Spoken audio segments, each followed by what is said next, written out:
Hello and welcome back to the Business Growth Accelerator. We are going to go through a step-by-step process that you need to follow if you want to start a podcast and leverage it to grow your business.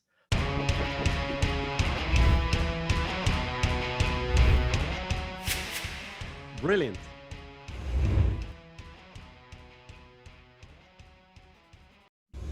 Podcasting isn't just for Joe Rogans or Jordan Harbingers or Pat Flynn's or any of those big names that are in the podcasting space. Podcasting is literally for everyone. One of my favorite examples of that is if you own even a landscaping company, do you think you could use a podcast? A lot of people would say no to that because they can't really conceptualize how they would use a podcast to complement a landscaping company. But visualize this. If you owned that landscaping company, we'll call it Larry's Landscaping, and I decided, you know what I want to do is I want to position myself as an expert in the landscaping industry. I want to expand my reach when it comes to my take on landscaping. And the way I'm going to do that is I'm going to put myself out there. I'm going to put myself out on a public forum. Now, there are different opinions as to how you would do that with a podcast. Me personally, I would want it gritty and I would want it dirty. It's landscaping. So let's get down in the dirt, right? Yeah. What if, as a landscaper, you decided to launch a podcast and your podcast episodes consisted of you in a yard, you maybe weeding something or trimming a bush or pruning a tree, and you're out there and you're in the elements, and say your podcast had birds chirping in the background, or maybe even in the far distance, you heard some equipment running. People are going to go, oh, Larry, that audio quality is nasty. You don't want to do that. Why not? It's a landscaping podcast. Take your audience, put them in the moment, put them in your podcast, and give them that experience of landscaping and give them that insight as to why you're the expert and why Larry's Landscaping is the landscape company that you deserve.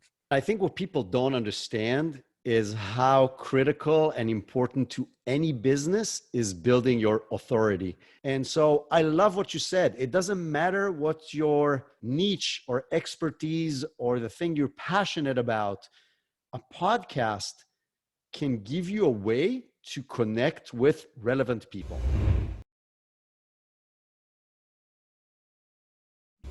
So lay out a plan.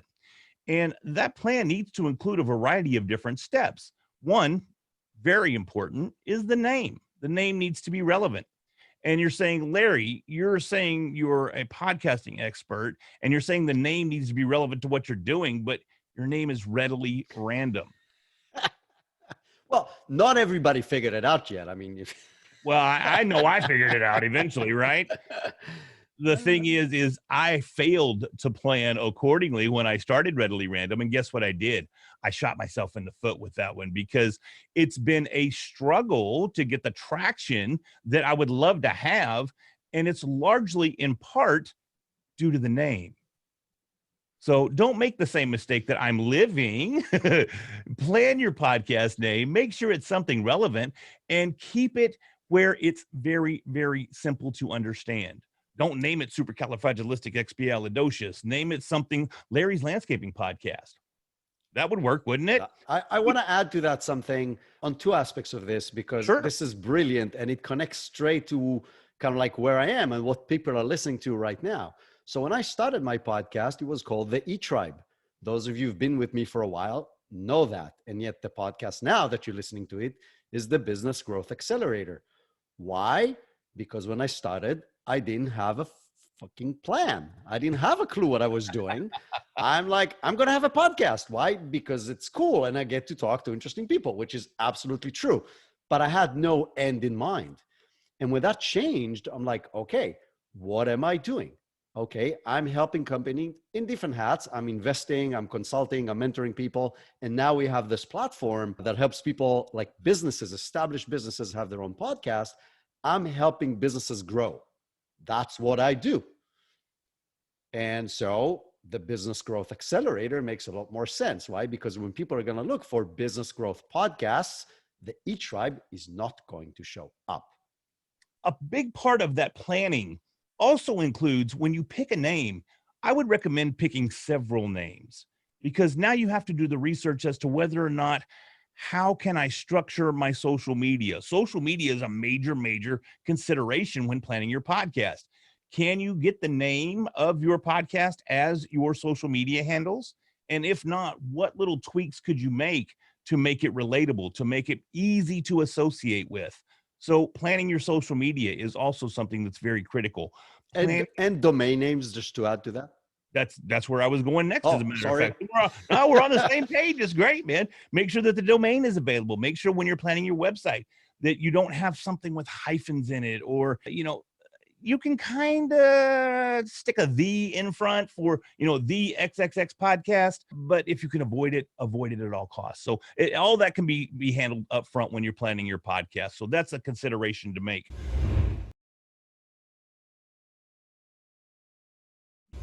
Artwork. A lot of folks don't take the artwork for their podcast into consideration when planning it either. You want something simple, but something that pops, something that catches your attention. Now, I highly recommend that you hire someone, if you're not artistically inclined, hire someone to design it for you. You're going to need two different types of images. You're going to need a square image, and you're going to need a wide screen image. And you prefer that those match if at all possible. So I would hire someone. There are a variety of different avenues that you can take there, including Readily Random Graphics, the plug that could help you out there. Or you could do Fiverr. There's a ton of different options out there. Yeah. So your podcast artwork is a consideration as well. I think you're a branding genius. And I'm saying that with, all the respect, on following you for a very long time. He has this on t-shirts that he wears for events. He has this on hats. He has this on his microphone. He has this on the screen every time he shows up, and I don't care where it is, it's there. And it's obviously there on his social media and so on. So if you've seen that 3, 4, 5 times, you're like, oh yeah, it's this guy. I really liked the thing that I saw for 3 seconds on Facebook. I actually want to listen more. And then they come to the show, they see the banner, like, okay, now everything connects. So I think keeping consistent messaging and branding helps a lot people connect with what you say.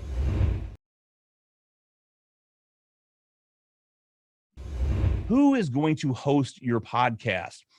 This gets very confusing for folks because they don't understand that, for instance, Spotify is not a host. iTunes is not a host. They're platforms where you can listen to the podcast, but they don't actually store the media or the MP3s that are the podcast. So you need to find you a host there.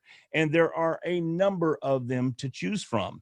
If you are planning your podcast to be a business podcast, I would want to go with someone that has very robust statistics, meaning I can see how many downloads I'm getting per episode, where my podcast is being downloaded. I can do different time ranges, different date ranges, all sorts of things where I can slice and dice my data to make sure that I fully understand where my audience is and who my audience is. So keep that in mind as well. If it's a hobby podcast, you may not even want statistics. You may just be doing it for fun, and that's cool.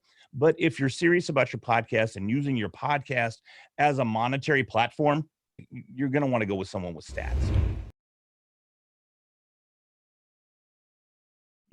When we go into actually recording, we need to decide what sort of equipment we're going to use there. A microphone.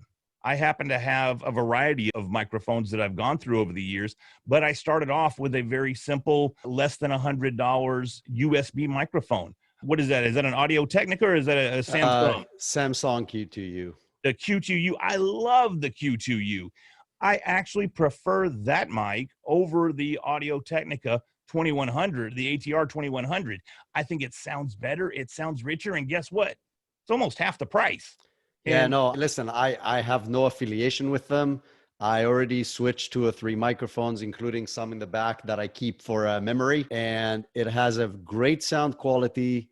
It's USB and XLR. So when you want to make the next transition to having a box or whatever other thing you want to connect to, you can do that. And it's $60 together with a little nice pop stand that when I go traveling, I can take it with me, and actually take 2 of them so I can do an interview on the road for $120. It's incredible. Yeah, it is incredible. And again, the sound is so rich for such an inexpensive mic. It's a beautiful piece.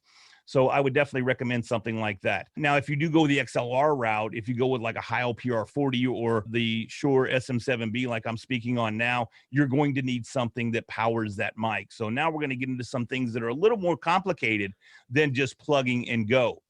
So as a beginner podcaster, I don't recommend jumping in head first and dropping the money on a mic and a cloud lifter and an amp and maybe a mixing board and all this stuff. Get you a mic, get you Audacity, which is a recording program, which is, guess what? FREE, free. I still use it today. Right? Download it for free. It's available on Mac and on PC. Audacity has a ton of different plugins where it can help silence maybe hissing or something in the background. It's got a compressor function. It has more functions than I personally know how to use. Once I found my combination of how I'm going to make my sound, I only use those steps, right? I only use those steps. I found this piece of software that's called RX7 Elements, which I found on a stupid sale for like $9.95. And it has, going back to people are afraid of functions, and you know, you use the word compressor. I'm like, I get shivers. Like, I don't have a clue what that is. Like, literally, I know nothing about the parameters, and there's like a zillion parameters you can play with. But there's a button called denoise, and you click on the button and a studio quality comes out the other side. And you're like, that's what I want. So now going back to just having your process, all you need is your process, because if the process works for you and it gets quality that you're happy with, that's it. You don't need anything else. So I absolutely love what you're saying. And then you can start putting out your content on whatever schedule you see fit. People go, how often should I publish a podcast? Well, it just depends on how often you want to publish your podcast. I say no fewer than once a week. That's the schedule that I've maintained since I started podcasting. But I also recommend that even though you may have a podcast episode once a week, you create additional content throughout the week, because you want to make people aware of your podcast. How are you going to do that? Well, you're going to do it by creating additional content and publishing it on the various social media platforms. So be sure that after you record that episode, you've got content ideas in mind that support that episode, that drive listeners to that episode, that drive listeners to the podcast to subscribe to your show so they're listeners going forward. So after you decide the equipment that you're going to use, you've recorded your first episode. Now what do we do? I've got a host. Okay, so now I'm going to put this media that I recorded up on my media host. But now how does it get out to the masses? Well, it's up to you most of the time initially to set up where you're going to have your podcast going. You have to have an RSS feed, which is really simple syndication. That's what that stands for. And you get that RSS feed from your media host.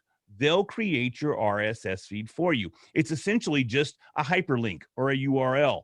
And wherever you're applying to have your podcast presented, whether it's on iTunes or Google Podcasts or wherever it may be, you'll take that RSS feed and you'll send that over to iTunes or Google or wherever else you may have your podcast being hosted. Now, you're going to have an episode or two or three. I recommend no more than 3, and I actually go no fewer than 3 as well, episodes when you launch a podcast, because what you want to do is you don't want to overload potential listeners with too much content. They're going, oh my gosh, I'm never going to catch up on this. But at the same time, you don't want to just give them a little nibble. You want to make sure that if they have something and they've heard one episode, maybe they have another one that they can binge and another one that they can binge. And each and every time they hear your podcast, they like it more and more. And here's a big one right here, if you put a call to action to subscribe to your podcast, odds are they're going to go over there, they're going to click that subscribe button, and now you have a subscriber, which means you have automatic downloads going forward. So they're going to get your podcast. They don't even have to do anything from then on. They just get their podcast feeder, and it goes directly to whatever app they use. So that's phenomenal. You have an instant listener going forward. And that's something that you can't put a price on, honestly. So give them a little bit, get them excited, entice them, right? And tell them to subscribe to the show.